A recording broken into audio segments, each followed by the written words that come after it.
Hi friends, இன்றைக்கி நம்ம restaurant style pav bajji வீட்டில் எப்படி செய்யலான்றத பார்க்க போகிறோம்.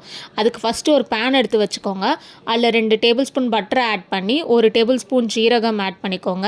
அதுக்கப்புறம் 2 பெரிய சைஸ் வெங்காயத்தை பொடுசாக நறுக்கி அதில் ஆட் பண்ணிக்கோங்க. அப்புறம் 2 டேபிள் ஸ்பூன் இஞ்சி பூண்டு பேஸ்ட் ஆட் பண்ணி நல்லா சாட்டே பண்ணதுக்கப்புறம் ஒரு பெரிய பழுத்து தக்காளியை அரைச்சி அதில் ஆட் பண்ணிக்கோங்க.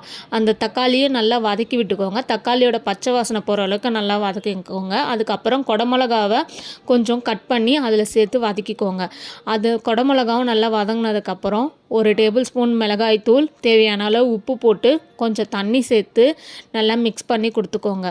அதுக்கப்புறம் அது நல்லா கொஞ்சம் கொதித்ததுக்கப்புறம் 1 tablespoon pav bhaji masala add பண்ணி அந்த மசாலா மிக்ஸ் ஆகிறதுக்கும் கொஞ்சோண்டு தண்ணி சேர்த்து நல்லா கலந்து விட்டுக்கோங்க.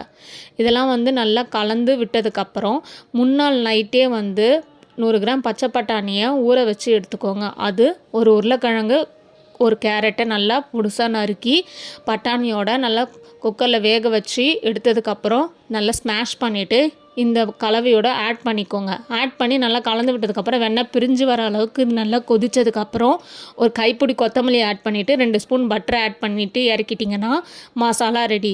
இன்றைக்கி நாங்கள் பாவ் பஜ்ஜி பிரெட் எடுக்கலை, நார்மல் பன் தான் எடுத்திருக்கோம். ஸோ ஒரு தோசை கல்லில் 2 ஸ்பூன் பட்டரை விட்டுட்டு நம்ம இந்த பன்னே கட் பண்ணி 2 பக்கமும் நல்லா டோஸ்ட் பண்ணி எடுத்துக்கணும். இப்போ பாவ் பஜ்ஜிக்கான மசாலா பிரெட் எல்லாமே ரெடி. இப்போ நம்ம அழகாக அதை பிளேட்டிங் பண்ணிக்க வேண்டியதான் ஃப்ரெண்ட்ஸ். அவ்வளோதான், சுவையான பாவ் பஜ்ஜி வீட்டிலே ரெடி ஆகிடுச்சு.